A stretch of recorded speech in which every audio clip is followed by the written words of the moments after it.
Will you please welcome Randy Gage?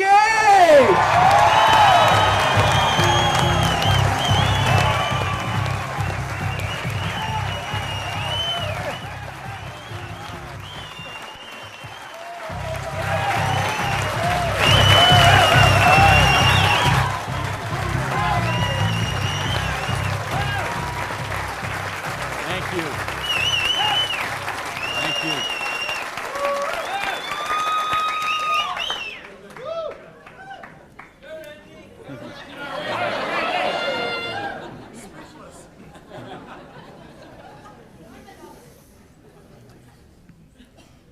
So what do you do when your dream dies?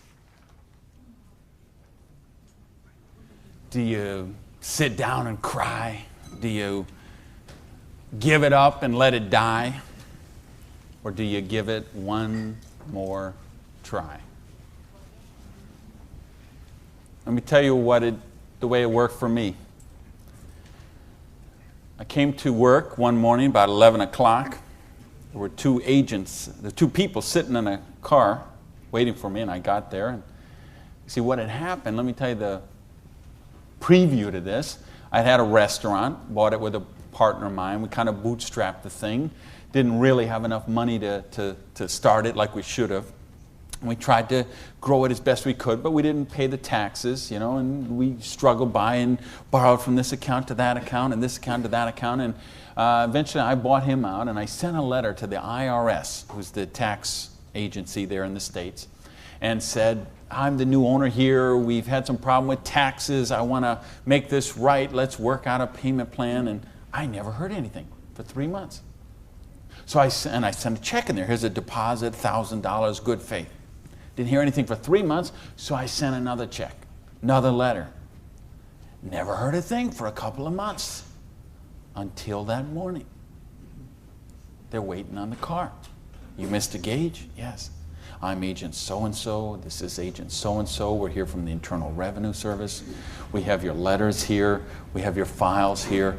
And we notice you have $15,000 in back taxes. So we need that money. There's a 100% penalty because they were not filed. So that's $30,000. And then there's the late fees and the interest payment and the this and the that. And we need $37,000 today, or we're going to seize your restaurant. So I was like, I must have left my checkbook at home, right? And so I called my lawyer, I called my accountant, they all said the same thing. There's nothing you can do, Randy. You got to work something out with these people. And I remember hiring a consultant who used to be an IRS agent, and she negotiated with him. She called me one day and she said, Randy, we're at the end of the road. The way they keep compliance is they have to set some examples sometimes, and you had a busy delivery business and they saw those cars going all the time with the signs on them, and they need to make examples, and they just want to make you an example. And so they auctioned off the place on the courthouse steps, $500,000 a year operation. They auctioned it off for $11,000.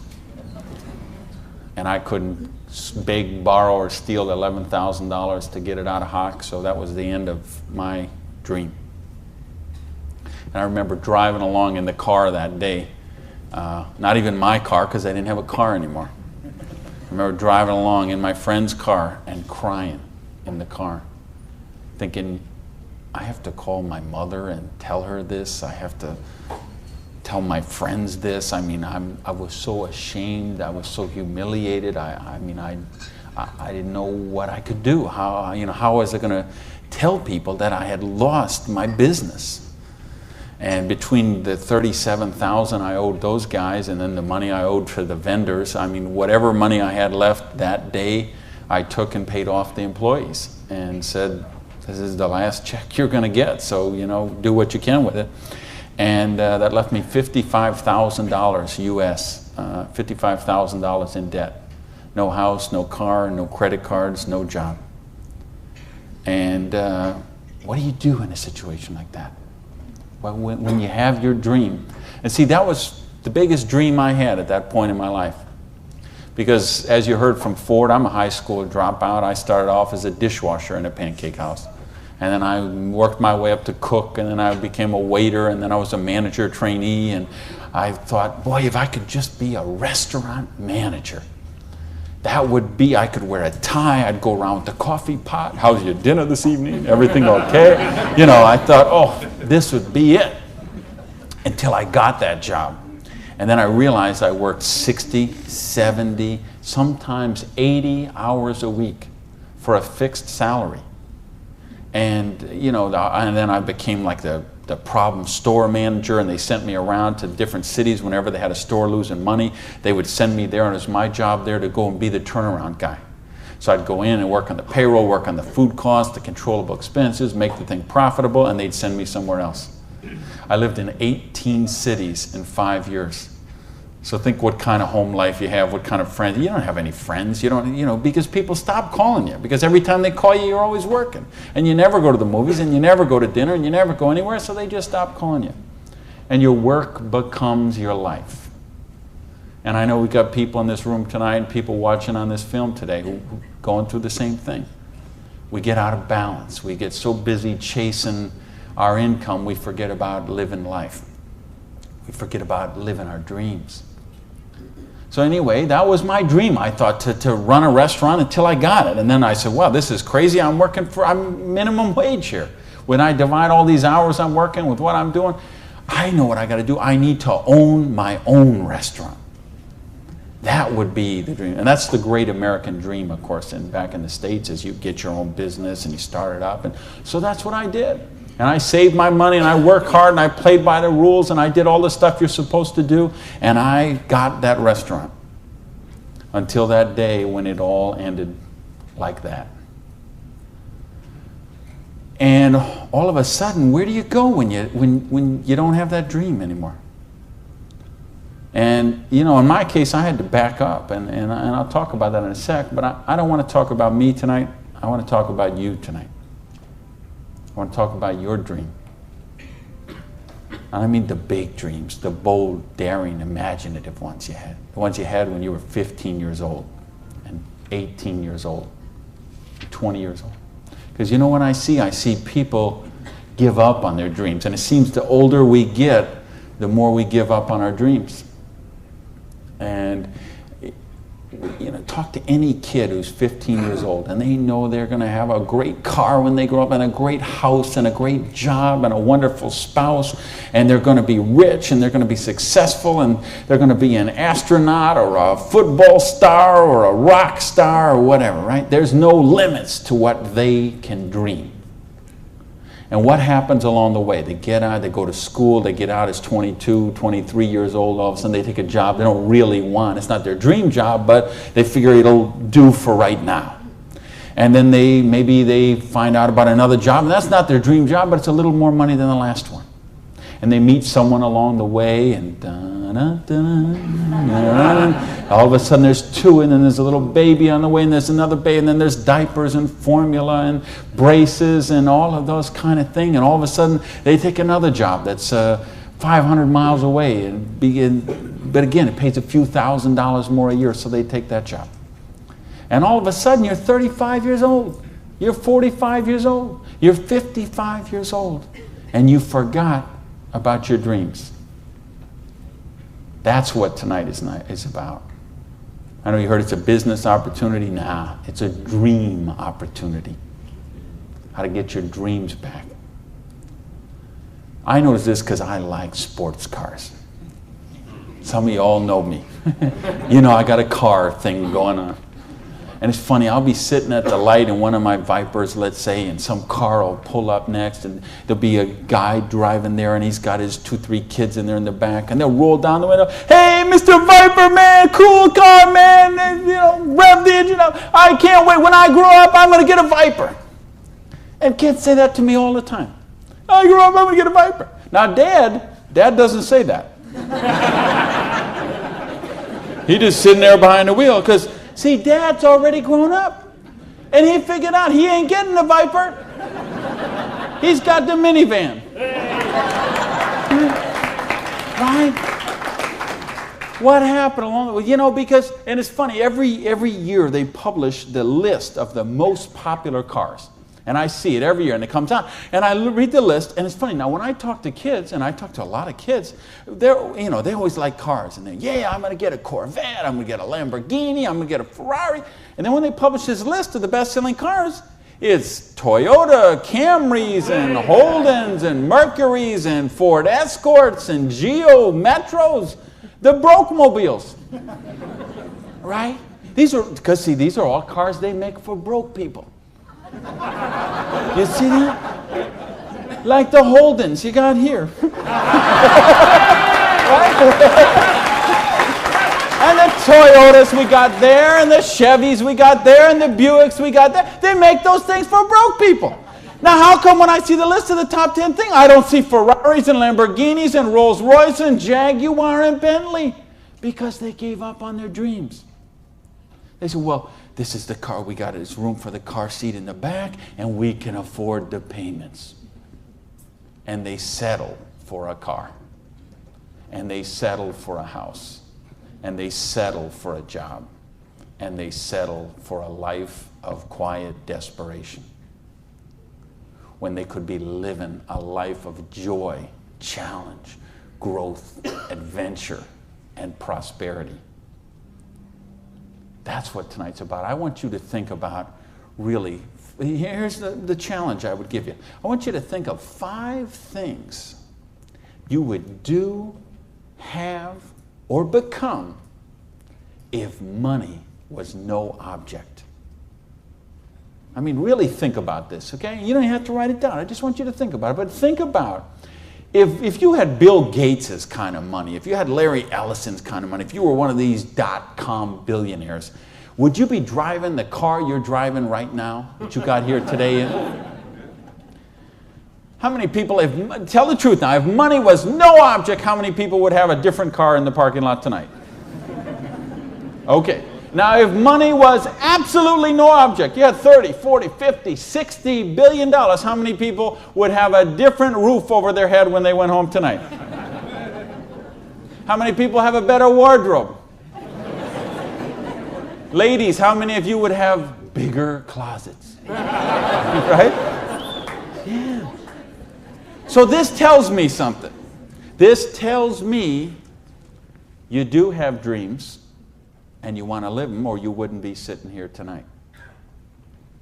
See, most of Australia tonight, most of New Zealand tonight, most of the United States, UK, everywhere where they're watching this video, most people aren't gathered like this. Most people are sitting on a recliner, rubbing the hair off the back of their head, drinking rancid fermented hops, watching the Idiot Box. 6 hours a day. And this is their life. Monday morning, 6:30, the alarm clock goes off. And they hit the snooze bar. If I could just get 15 more minutes. And they wait 15 more minutes, and they hit the snooze bar again, and they get 10 more. And then they got to get up, and they rush in the shower, and they jump in the car, and they buy their breakfast through a drive-through somewhere, and then they go to a job they don't like or actually hate. 85% of them, a job they don't like or actually hate, and they get through Monday till 5 o'clock or 5:30 or 6 o'clock, and then they go out and they face the traffic going home. They probably get drive-through dinner somewhere, dinner in a bucket to take home to the kids, get in front of the Idiot Box and sit there in a coma till they fall asleep, or they crawl into bed until Tuesday morning, 6:30, it starts all over again. Wednesday, hump day. Thursday, we're almost there. Thank goodness it's Friday. Because you know what Friday means, right? Because Friday means somewhere near the end of the day, the boss is going to say, hey, here, boy. You're going to get out that little paycheck, and they're going to get that paycheck, and for one brief moment in time, it's going to feel like it's theirs. But we know it isn't theirs, is it? because they got all those little window envelopes from the credit card company just waiting for them. And that money is spent long before it ever got there. But for this one brief moment in time, it feels like theirs. So I don't know what they do here in Sydney, but I know what they do in the States. They go out to Pizza Hut. All right? So it's off to Pizza Hut for a deep dish, meat lovers, extra cheese, extra meat, but, Diet Pepsi because I'm trying to hold my weight, And off to the Pizza Hut, and then it's off to the neighborhood video store where they rent 3, 4, 5, 6, 8, even 10 videos to get them through the weekend. And they will spend their entire weekend sitting on that same recliner, rubbing that same hair off the back of that same head, drinking the same rancid fermented hops in a coma all weekend long, video after video after video, so they don't have to think about their life of quiet desperation until Monday morning, 6:30, when it starts all over again. This is life for a lot of people. This is life for millions of people. They're missing out on the real life. They're missing out on the real joy. And I don't want that for you.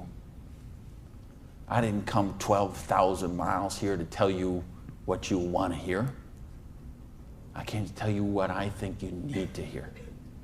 We got a business here that offers you a chance with unlimited income potential. It's a business to help you be successful while you're helping other people reach success. You choose the hours you work. You pick the people you get to work with. I mean, do you know what a joy that is? Just to be able to pick the people instead of those slobs you're working with. Right? I mean, the tax advantages are extraordinary. The travel opportunity, if you're like me and you love to travel the world, the travel opportunities in this business are simply amazing. Okay? So what's it take to do the business? Well, it doesn't take a lot of money. This is a very low startup cost business. It doesn't take a lot of time. This is a business you can start in 7 to 10 hours a week. And what I'm going to share with you tonight is a 2 to 4 year plan. So you say, is this a get-rich-quick scheme? Yes, as a matter of fact, it is. Okay? Because anything that can get you rich in 2 to 4 years is a get-rich-quick scheme as far as I'm concerned. Because what are most people doing? They're doing the 45-year plan, which is they get a job around 20 years old. They work for 45 years at that dead-end job they don't like or actually hate, and retire around 65 years old and try to live their golden years on half of what they couldn't get by on when they worked. Do you get that? You know, your retirement's about half of what, and I've been in all the country I've been in. I can't tell you how many different countries, and I've been in socialistic countries and free enterprise countries and everything in between, and I can tell you the retirement security, it's the same in all those places. Your golden years, if you're counting on the government to take care of you, if you're counting on pensions to take care of you, you're looking at living your golden years on 50% of what you can't get by on right now. So if your idea of your golden years is walking your poodle around the block, good luck to you. But if you think you're going to travel the world and go see your grandkids and live a wonderful life of leisure, you better take a very good look at what we've got to show you tonight. Because you've got to control your own destiny. You've got to control your own income. You've got to control your own retirement security. And that's one of the biggest benefits of this business. So it's a 2 to 4 year plan, takes 7 to 10 hours a week. It doesn't take a lot of money. So what does it take? It takes the dream. Because if you don't have the dream, you'll never find the 7 to 10 hours a week. I can guarantee you that. You're busy. We're all busy. You're working, you're picking up the dry cleaning, you're making dinner, you're taking the kids to football practice, you're paying the bills, you got to sleep, you got to eat, all this. You're using 24 hours of every day already. So what's got to give? You've got to find a dream, something that will take you to the frame of mind where you will change the way you live, you will change the daily actions you take, and you will change your mindset for a 2 to 4 year period. So that alarm clock will go off at 6:30 in the morning. You'll get up, you'll have your breakfast, you go to work, you'll work 8 or 9 hours at your job, you'll get out of the job, you'll run somewhere, grab a bite to eat, and go somewhere and work for another 3 hours in the evening. When you could be home watching TV, when you could be with your kids, when you could be with your family, when you could be watching a football game or something else. But you will make a sacrifice. You will say, I will find the 7 to 10 hours a week for 2 to 4 years to build my freedom, to build my security, to build my independence. And don't tell me, ladies, well, I can't do that because of my kids.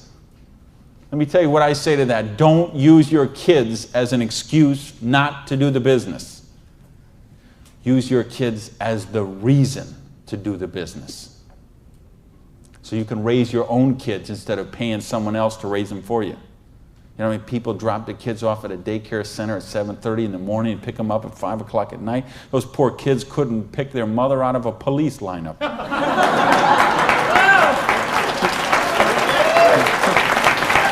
Right? Don't use your religion as an excuse. Let me tell you, I missed a lot of church for a couple of years while I built my business. I was doing meetings on Wednesday nights instead of going to church on Wednesday night. Some Sundays I was in a different city working with a long distance line instead of being at church. But you know what happened? I tithe 10% of every penny I make to my church. And I make a lot of pennies these days. Okay, some Sundays, we seat 800 in my church. You know, some Sundays, they put that basket around and it starts here and it goes all the way down the aisles, all that just like that. And do you know sometimes the check that I put in there equals the checks of 799 other people all added together? That's what missing a few days of church did for me.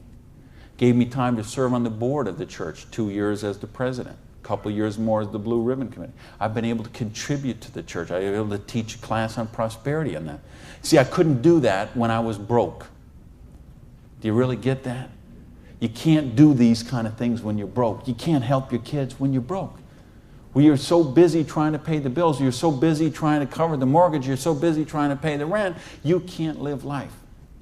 And that's not the way life is meant to be lived. I came here because I want you to have an amazing life like I have. And believe me, I have an amazing life. I live in my dream home. I live on the ocean, okay? I go to bed every night, I hear those waves crashing on the shore. I wake up, I go down, and I got a beautiful car to get into. I have beautiful people in my life. I have wonderful health. Everything is, I make more money every year than I did the year before. I am living a dream that is just wonderful.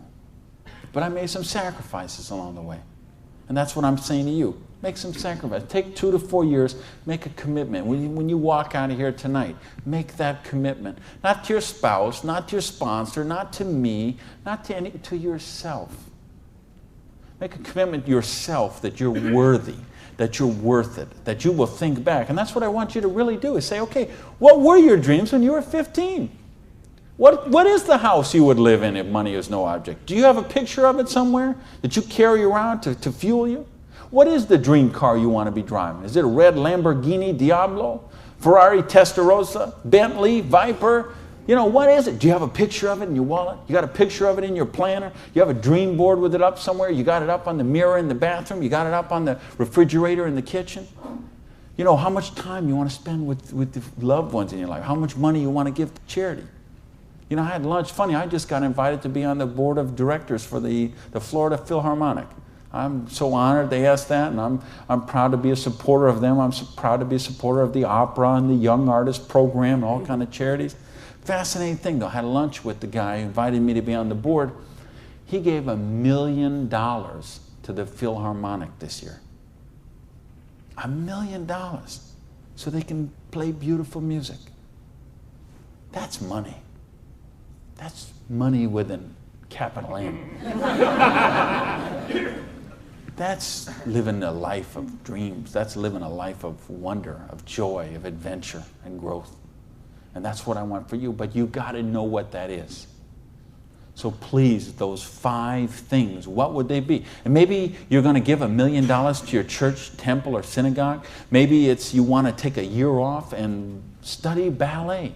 Maybe you want to take 6 months and go on a cruise around the world. Maybe you want to fly in all your family from all over the world and have a reunion. Maybe you want a house in Paris and a house in Hawaii and a house in San Diego and a house in Berlin. I don't know what it is for you, but you have to know what it is.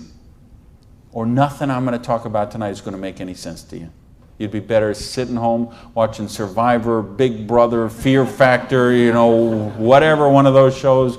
You could sit watching any one of those shows instead of be here tonight. Because if you're here tonight, you got to know what your dream is. And we can show you. I will draw out on this board. I will draw out a way and show you how you can live those dreams. And I'll show you how to build some residual income, some retirement security, and you can just do the numbers yourself, okay? And you could say, all right, is there any of those 5 things that I would do, have, or become that I can get with what I see here on this board? The difference is, and here's the secret, okay? You wonder, okay, I know there's nothing for free. There's always a cost. Here's the thing. Here's the secret of everything I'm going to talk about tonight has to do with leverage. It's getting you out of the trap. And there's a big trap, okay? And this is the trap. It's people trading time for money. You work 40 hours, you get paid for 40 hours. So you work 40 hours and you get paid $400 a week. If you're sick half a day and you only work 35 hours, you get paid $350. If you need some extra money because there's something that you want to do, you put in some overtime, so you work 45 hours, so maybe you get $450. Well, you know what? That is trading time for money. Time for money. Hours for dollars. Hours for pounds. Hours for dollars. Hours for Cougarans. Whatever the currency is. If you're trading time for currency, you can't get wealthy. It's a trap. You got to put some leverage to work somehow to get out of that. Because this is what keeps people broke. So in my case, when I lost my dream, and I started all over again, I said, well, I got a choice here. I can go and live like most people do and live that life of quiet desperation and just mind my own business and do the thing and be a worker drone in the collective like everybody else. Or I can go after my dreams again. So I began a study of prosperity. Because when you're $55,000 in debt, no house, no car, no credit cards, and you start selling the furniture, things look a little different. Anybody here ever sell your furniture for your business? Interesting scenario. Here's what I found. The end tables, not a problem. Coffee table, no big deal. Kitchen table, hey, you can always eat in the sofa. Lamps, no big deal. You got the light in the kitchen on the ceiling. But the sofa and the bed and the TV. How did I know you'd know that? The bed, the sofa, and the TV, they gotta be the last to go. Because see, I don't know if you got it here, but what we have in the States, we have infomercials on all night long. So once midnight hits, these infomercials start, and they're all about how to make money. So what do you do when you're $55,000 in debt and you're sleeping, with no furniture and whatever? You sit up all night and you watch infomercials. And then you sleep all day and you're so depressed, and you get up and you read the one ads and you think you don't have bus fare to go to the job interview, and you think how miserable your life is, and you eat macaroni and cheese 3 times a day, which is what I did for weeks and weeks and weeks. So I'd get up, sleep, mope around, eat my macaroni and cheese, and then midnight would start the infomercials. And I remember we had a Vietnamese guy named Tom Vu. I don't know if you ever saw that here, this infomercial. He had one of those courses on how to buy real estate, no money down. So one night, it's 3 a.m., I'm sitting on the sofa. Tom Vu comes on. He says, "You, sitting on the sofa! You, it's 3 a.m. Now I know he's really worried because it's 3 a.m. I'm sitting on the sofa. He said, "You sitting on the sofa at 3 a.m. Your wife's asleep. Your baby's asleep. You are a loser. No nobody cares about you. You a loser. If you don't buy my program, you deserve to be broke.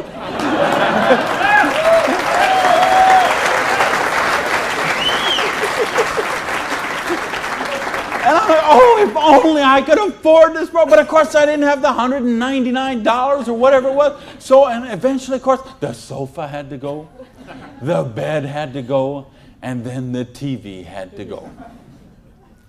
And then something else had to go.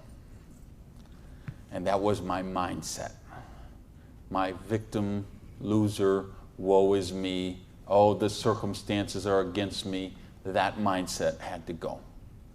And I had to say, okay, I am sick and tired of being sick and tired. I am sick of being broke. I am sick of being sick. I am sick of being stupid.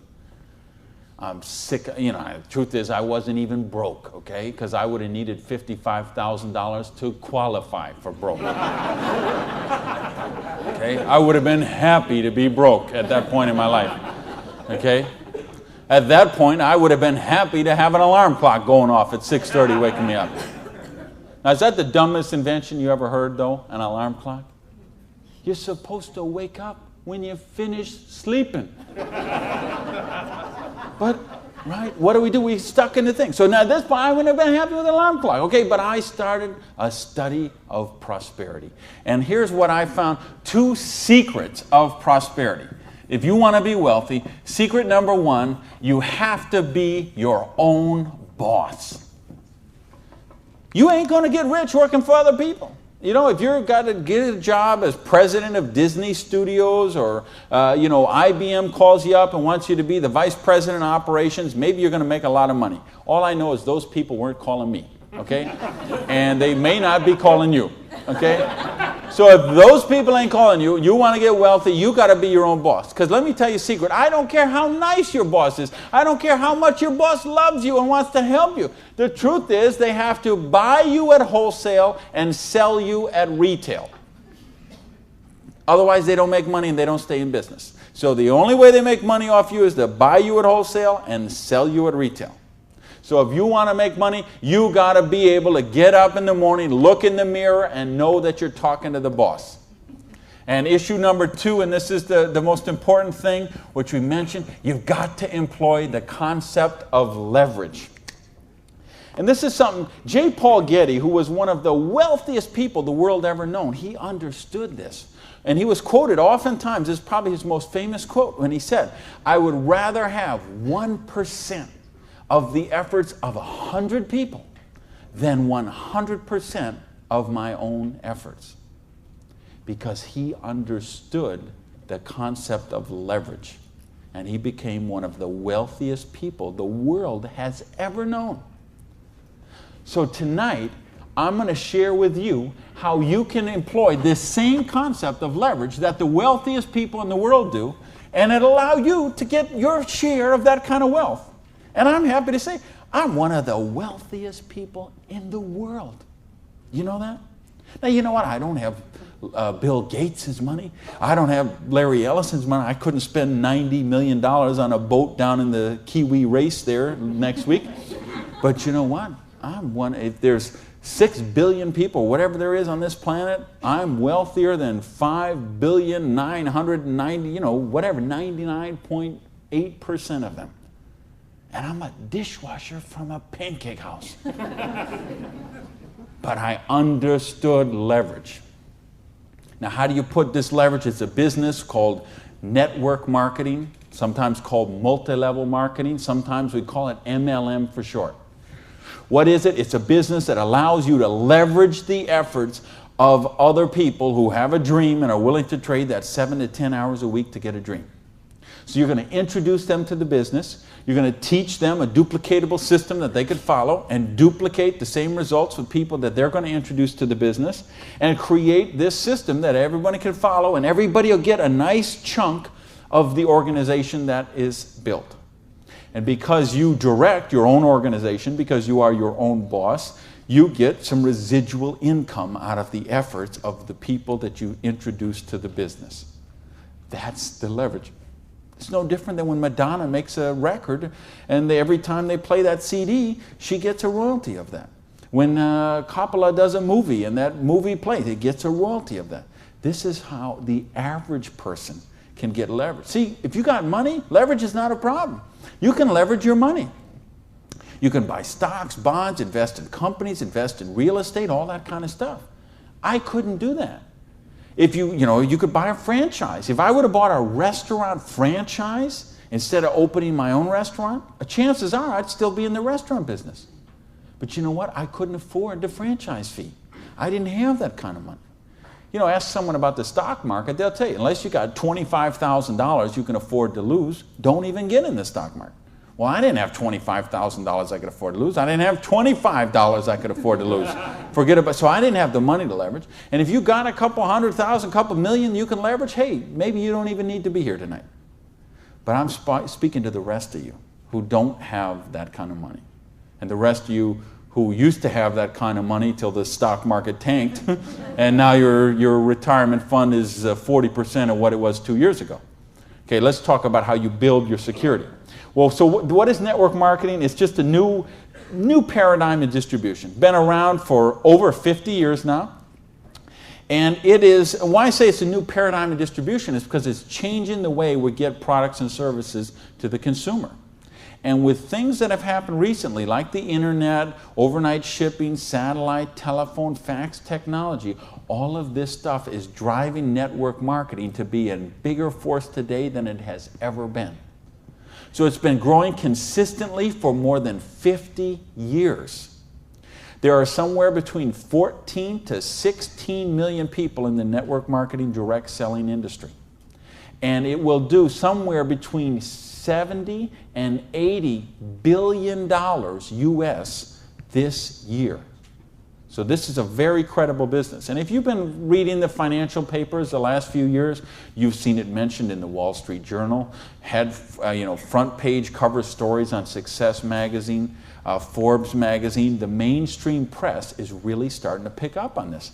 Now, why is that happening? Is because it's the future. It's what has to be, because what has happened in the past doesn't work anymore. In other words, here's how it used to work in distribution. We'd have a manufacturer. They would make a product. They would sell it to a wholesaler who would buy it, resell it to a rack jobber who would buy it, resell it to a retail chain. They would buy it, send it to a warehouse somewhere, sits in a dusty warehouse for 6 weeks, and then it gets transferred by truck, maybe it goes to the store, and then you come in the store and you buy this product. Well, they had to make money, they did. You have all these parasites who were taking money out of your product. I say, why am I calling all those people parasites? Well, it's not that they're nice, they're not nice people, it's just that made sense 100 years ago. It doesn't make sense today. Because today, we can have a network marketing company manufacture a product and send it direct to a distributor who in many cases is the end consumer, and in other cases is just conversationally marketing the products with their friends, neighbors, and relatives, and we eliminate all these other people in the middle. So look at the difference. This made sense 100 years ago. Something came by boat over here. Maybe it went from California, it went on a ship, came to the East Coast here, and then it was transported across to Australia over to the outback. It was the same thing with us. We used to get stuff from England, and it would land in Boston or New York, and then it would go by stagecoach across the country, and then it went by train, and then it went by truck, and this is the only way it worked. This is all we knew.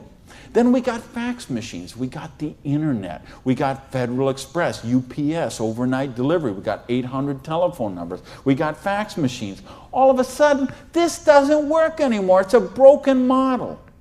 Why do you think so many businesses have been in bankruptcy in the last 5 years? And I mean big name, 100, 200-year-old companies, retailing giants like Macy and Stalwarts that we would think have been around forever. They went into bankruptcy court. Why? Because they have a broken distribution model. This is the model of today. This is the model of the future. And with what we're doing now with internet and 800 numbers and ordering, this is going to get just bigger and bigger and bigger. So what this does is this allows you an opportunity to participate on a new paradigm in distribution. I want you to think when fortunes were made. They're made in revolutions. The agricultural revolution made a bunch of rich landowners. The industrial revolution made a bunch of rich factory owners and business owners. If you think of Carnegie, the steel, the Amoco people, the Standard Oil people, the Henry Ford and the Chryslers, and think of all the old money today. It all came from the families we know today. It came from the Industrial Revolution. So now we have the distribution revolution. So what this means is that 50 years, 75 years from now, there's going to be a meeting at a hotel somewhere in Sydney, Australia, and they're going to say, think about the old money today, the Gage money, the Hawkins money, your money, and say that was made in the distribution revolution. Because they saw the power of the internet, overnight shipping, fax machines, 800 number, and how to put all this together into the new paradigm of distribution. This is what we're in right now. And I believe the next 2 years is going to be the biggest years of growth in the history of the industry. And you could be a part of it. Well, your income 40 years from now is going to be present on what you do for the next 2 years. Now notice we have all this money that got wasted before. Where did it go? Well, there's two places it goes. Number one, it goes to product research and development. And I'm going to talk about that in just a little bit. And the other place it goes is right here to you, the distributor, the people who actually get involved with the business. All this money that you, because see, sometimes you could go to the store, you could buy a box of cereal for $3.50. The actual cereal, the cost of that cereal might be 40 cents, 35 cents. What is all the rest of that money? It's all this wasted layers of distribution. So see, that isn't necessary anymore. So that money gets freed up, and because you are a pioneer of the industry, because you are somebody with a vision and a dream, and you're willing to trade the 7 to 10 hours a week to get the dream, you are going to cash in about that. I want to sketch out how the business really works so you get an idea how the money takes place and how you can participate in that. I guess, is this? I think this is, I found the secret. You do it a little different here down under. All right, let's talk about how you make money in the business. You, not me, not them, you. How do you make money? Well, you got a dream. You're willing to trade 7 to 10 hours a week for 2 to 4 years to get your dream. So you sponsor in the business. Okay, you make that commitment. Your sponsor says, all right, I'm going to work with you, train with you. What we're going to do is we're going to help you identify, and I'll use this as an example, 6 people who you know who have a dream and would be willing to trade 7 to 10 hours a week to get the dream. Fair enough? Everybody follow me so far? Everybody follow me so far? All right, just making sure you're not nodding off over there. All right, now let's suppose that everybody involved in the business produces a volume this first month that you get involved in the business of $100. Now notice I didn't say $1,000 or $10,000 or $100,000. I said just $100. Why? Because I want to show you this is very simple, very duplicatable, very doable for everyone. The secret of this business is leverage.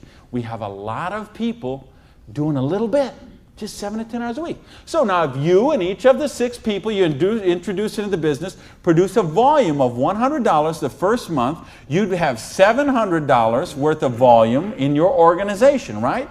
Now we have a lot of different companies represented here tonight. There's all kind of different pay plans, but I think you're going to find as an average, what you're going to see in the business is you can make about 10% of what your organization does in volume. So if you had 6 people plus yourself, everybody did $100, you'd have $700 volume, so you'd make $70 your first month in the business. Now you say, come on, Gage, you brought me here for $70 a month. I can't even wash my Lamborghini for $70 a month. I understand.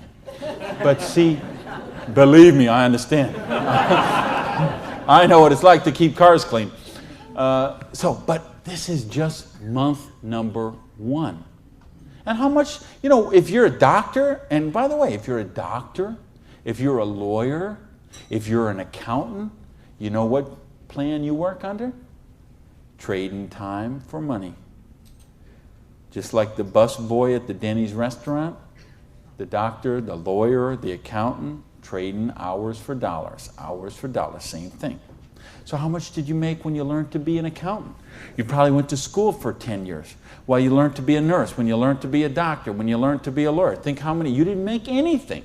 So don't be crying about your lousy $70 here, okay? Because you're learning the business. Because look what happens next. Now the second month, we're going to say, we're going to help you help your people. We're going to teach you that duplicatable system to teach your people. And we're going to have them, now we're going to say they're not quite as bright as you are, okay? They didn't quite get this as good as you did. So they each got 5 people that they're introducing to the business, all right? Now, of course, it will not work out exactly this way, because I know some of you accountants there are sitting there thinking, okay, this guy might only get 4. Don't worry about that. I'm just making an example. So you got the 6, and this 6 each got the 5. Well, that would put 30 new people in your organization. Plus you still have the 6, plus you got you. So now, the second month, you'd have 37 people, each doing $100. How much would that be? $3,700, right? So 10% of that would be how much? $370. Now you say, okay, $370 is a nice little pin money, but it still isn't going to buy my Lamborghini. I understand that. But that's just month number 2. Because all of a sudden, look what happens. There's 36 other people who are, now they're not working for you, they're working for themselves. So they're not calling in sick, they're not stealing paper clips to take home, okay, none of this stuff. They're all working for themselves, right? Now, what happens when we duplicate the process and we say, now we're going to teach them how to teach their people? And you say, well, how do you do that? We've got a complete step-by-step duplicatable system to show you how to do that. You're going to teach your people how to teach their people. So we say, what if those 5 each just got 4? Now, why I'm doing this? Because I want to be really, really conservative. If I showed you what could really happen, I'm afraid you might swallow your teeth.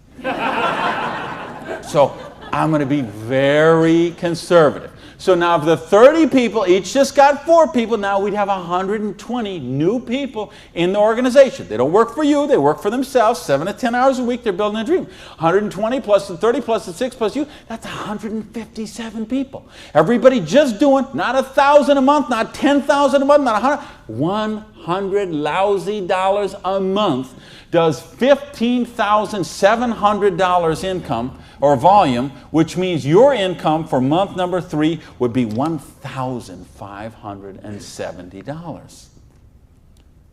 Now all of a sudden we have a little money, we could play with something. We could do something with $1,500 a month. Do you know how many bankruptcies would be avoided with $1,500 a month? I would make a bet to say of all the personal bankruptcies, and there's been a record year for personal bankruptcies the last 6 or 7 years in a row. Every single year has broke the record from the year before. And I had someone very close to me did this just a couple of years ago. And I'm telling you, I bet 90% of them would be eliminated with $1,500 a month. In fact, 90% of them would probably be eliminated with $300 or $400 a month.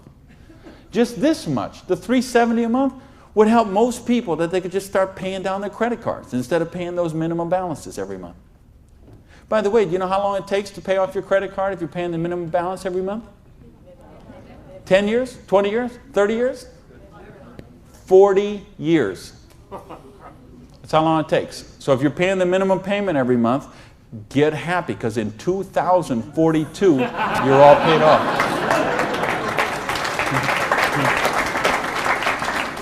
All right, now we're going to go down one more level. Now we're going to say, what if the 4 people each just work with 3 people? Now again, everybody's not going to do it this way. Some are going to do it more, some are going to do it less, but I just want you to see how it works. Now the 120 people each do 3 people. That give us 360 people, plus the 120, plus the 30, plus the 6. This comes to how many? Somebody help me. I'm a high school dropout. 500 and something. 517, is that right? Who's here? Somebody good in math? So 517 times 100 is $51,700 volume in your little business that you got no employees, no office, no overhead. You're running this from your kitchen table or your spare bedroom or your hallway or your closet. and you're doing $50,000 volume a month. Do you understand? We can leave this hotel. We can go down the street, Elizabeth Street. We can go onto Oxford Street. We can go to Liverpool, and we can find shop after shop, beauty salon after beauty salon, store after store, dry cleaner that are not doing $50,000 volume a month. And you're doing it out of a part-time business, 7 to 10 hours a week. Why? Because you're using leverage. Do you get this? Yes. Because, I mean, do you really, really get this? Yes. Because let me tell you a secret. If you get this, you're not going to sleep very well tonight. Believe me, I have spent many a night just laying on the pillow, looking at the ceiling and seeing 6 get to 5, get to 4, get to 3. Okay? If you understand this, now we're talking $5,170 a month. Now, you know what? I did that in 4 months. It said 1, 2, 3. What if you didn't do that in 4 months? What if it took you 6 months? What if it took you 10 months? What if it took you 2 years? I told you it's a 2 to 4 year plan. Okay? And I know what some of you are thinking. All right, but what about if this guy here drops out? We got it handled. Okay? We have a thing called dynamic compression, and so we know when someone drops out, we eliminate that volume, we move up the next qualified person, and the whole organization moves up. So we got that covered too. Okay? So, but what if you didn't do this in 6 months? What if you didn't do it in 10 months? What if it took you 2 years? Would it be worth trading 7 to 10 hours a week for 2 years to have an extra $5,170 a month? Yes or no?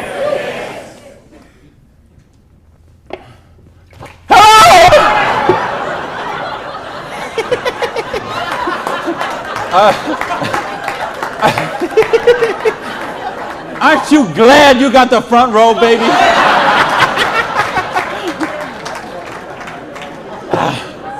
Now, let me get some more water here. And let me ask the question again.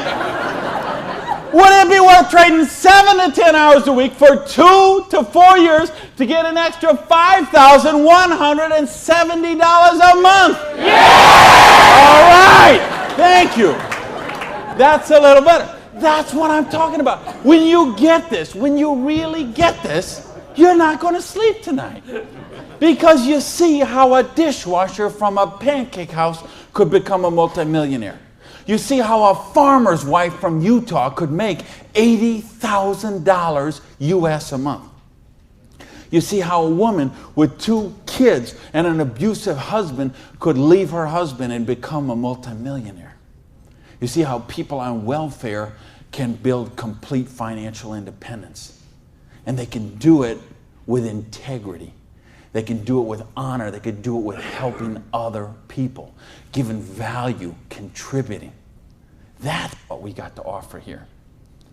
So see, now you say, okay, all that sounds good, it looks good, but what's the problem? What is the $100? Well, I told you, remember that whole distribution model? We have all of that money that used to get wasted. Now that goes into product research and development. You will see some of the most cutting-edge, state-of-the-art products in network marketing that you won't see anywhere else in the world today. Some of the best scientific breakthroughs, some of the best health breakthroughs, some of the best wellness breakthroughs, medicine breakthroughs, herbal breakthroughs have been personal care products, environmentally non-toxic, natural products. Some of the most breakthrough products in all of those categories have been brought to the marketplace because of network marketing, because they have the time, the money, the research, the resources to do that kind of research. So what I'm going to ask you is, if you're here, you're looking at this for the first time tonight, if you're on the video and you're seeing this for the first time tonight, you have a conversation with the person who invited you here. Have a conversation with the person who asked you to watch the video. And they will give you a catalog. They'll give you some brochures. They might have some tapes, some videos, some other things, and you'll find out about these products. What I want you to see tonight, right now, is the big picture. how the distribution model works, because this is how fortunes are made. People who recognize new paradigms become pioneers in those paradigms, and they reach the reward for generations sometimes.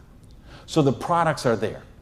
Next question is, say, what about the support? I don't know anything about this business. I've never done it before. How can I do the business? Well, that's what the system, we keep talking about a system. In other words, we've got a system where we're going to teach you how to do the business, and we're going to teach you how to do the business while you actually do the business. That's why we've got this presentation up on the internet. That's why we have this meeting in this hotel here tonight. You have a sponsorship line. So you see, a lot of people say, well, I don't want to be this guy here. I want to be this guy right at the top, because look at all these people he's got under him. Well, you know what? This guy or this gal down here, this person and this person and this person and this person, and all the way up to the company, all those people work for that person for free.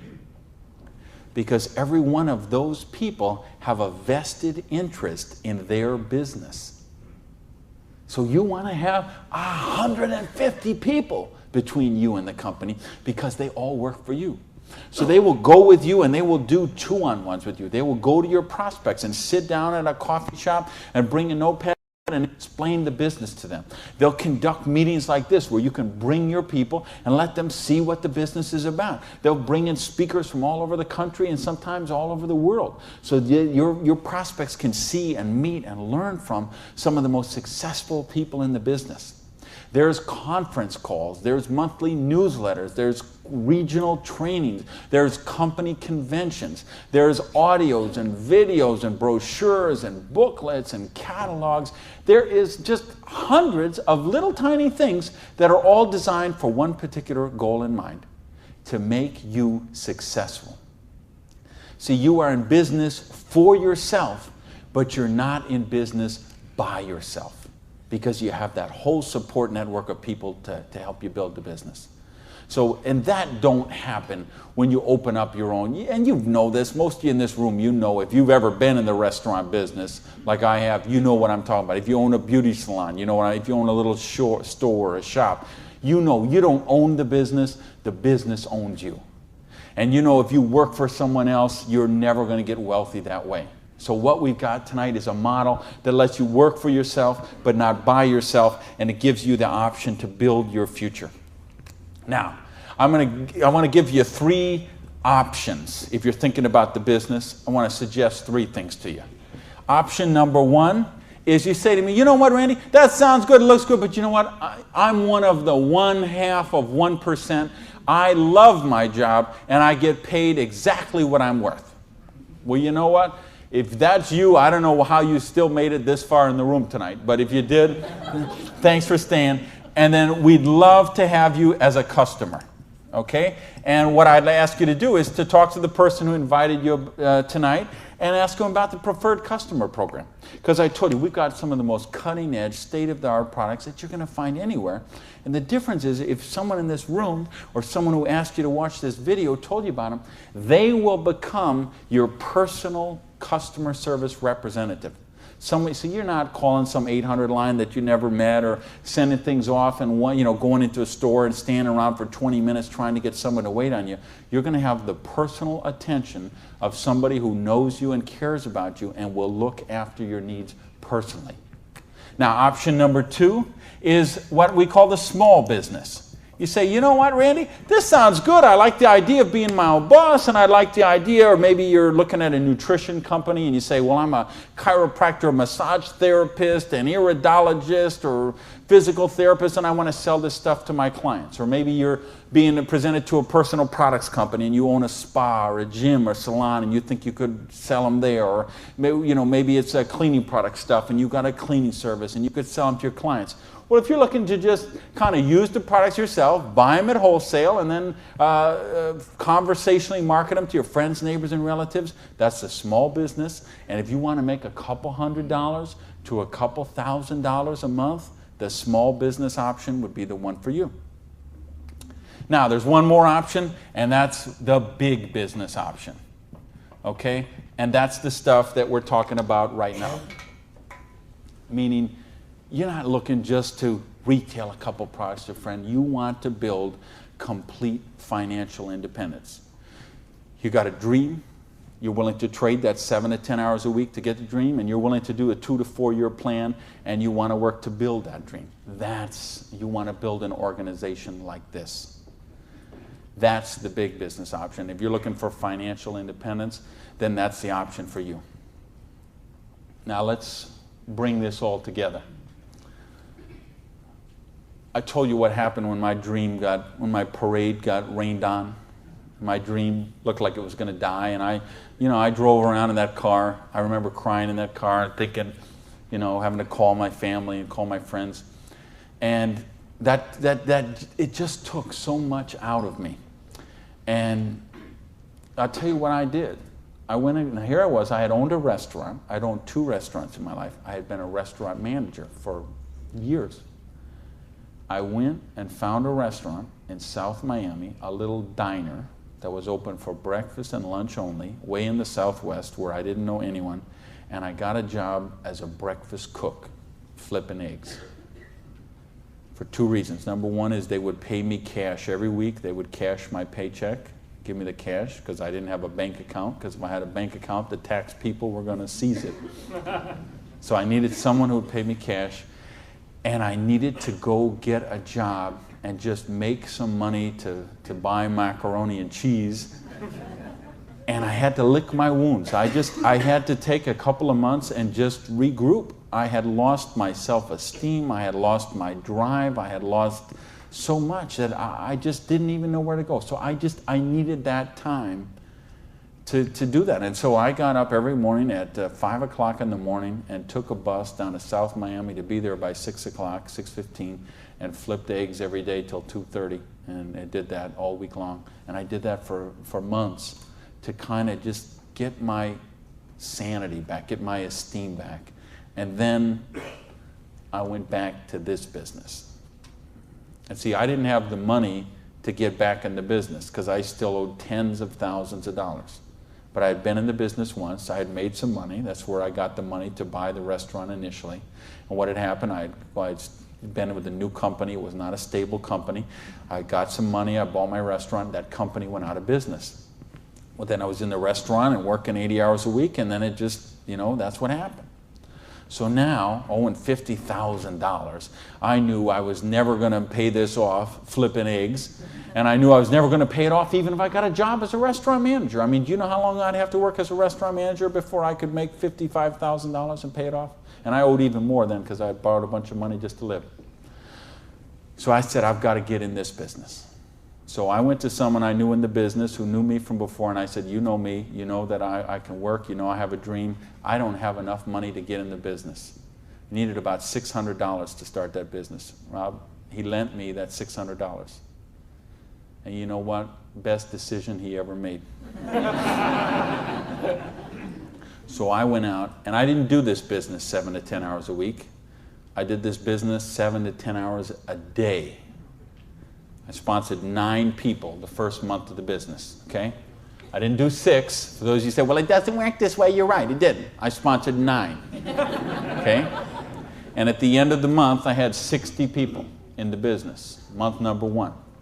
Month number 2, I sponsored 2 more people, so that's a total of 11. I had about 130 people in my organization at the end of month number 2. Month number 3, I didn't sponsor anybody. Okay, I just worked with the 11 that I had sponsored in the first 2 months. The organization went from about 120 people to 360 people. And month number 4, I sponsored a couple more people in the business, and the organization was bigger than this one right here in the 4th month of the business. Now, it wasn't 6 months, wasn't 10 months, wasn't 2 years, wasn't 10 years. It was 4 months. And I made easily double that money. What you see on the board, I made that in my 4th month of the business. Now, how did I do that? I needed to and wanted to very badly. I was hungry. I had a dream, and I was sick of being broke. And that's what I want you to get out of this is, do you understand? This is how it goes. There's no limit here. You could sponsor 7. You could sponsor 8. You could sponsor 9. You could build this whole organization, build yourself up to get $50,000 or $60,000 a year residual income, and then you could go out and you could sponsor 5 more people and start the whole process all over again, the same exact thing. And you could have 100,000 residual going. And you could start with 5 more and you could have 150,000 residual going. And if you put 5 people a year in, and it's very simple, put 5 serious people in the first year, put 5 serious people in the second year, put 5 serious people in the third year, and you will be making a fortune. Put 5 serious people in the fourth year, you'll have a business worth at least $1 million, I project. Put 5 more the next year, and you're going to have a business worth a couple $1 million in 5 years. Why? Because we got residual income here. You're building leverage. You're getting this going, and that's what I want you to get. You know, and now I've been able to help people all over the world. I told you guys the platinum people. I talked in the reception about the 3 kids from Norway who came to a program I did in 1998. And they're all multimillionaires now, all 3 of them. Number 1, number 2, number 3 pay out in their company. I think of you guys right here in the front row and what you've done the last couple of years.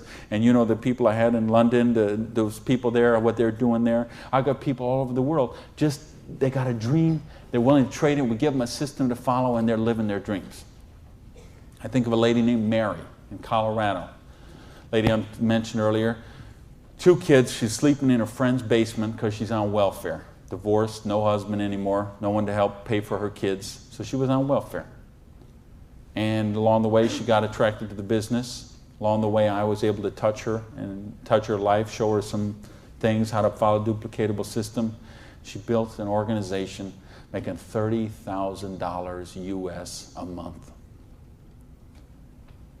Now, you know, the $30,000 US a month, I'm okay with that because you can get by on that. Okay. I couldn't get by on that, but I know a lot of people could get by on that. But you know what? It's not the 30,000 that gets me so excited about what Mary did. It's what Mary did. It's the example she does for her 2 kids, okay?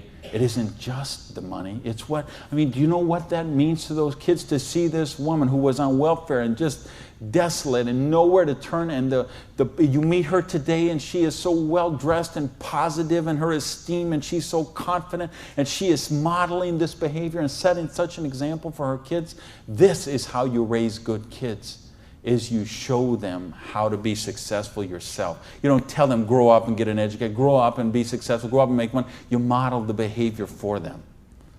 Jan Rue, who a lot of you know, I've done programs with Jan. Here's a lady, same thing, abusive husband, divorced, 3 kids I think, became the #1 payout in her company. Why? Because she had a dream. And she was willing to trade that 7 to 10 hours a week to get a dream. And we've got the model here where you can do that. There is no limit to what you can do. But I don't want to talk about my story anymore. I don't want to talk about Jan's story. I don't want to talk about Mary's story. I don't want to talk about Orion's story. I want to talk about your story. I don't want to talk about my dreams, Jan's dreams. I want to talk about your dreams. You know, go back to where we said earlier.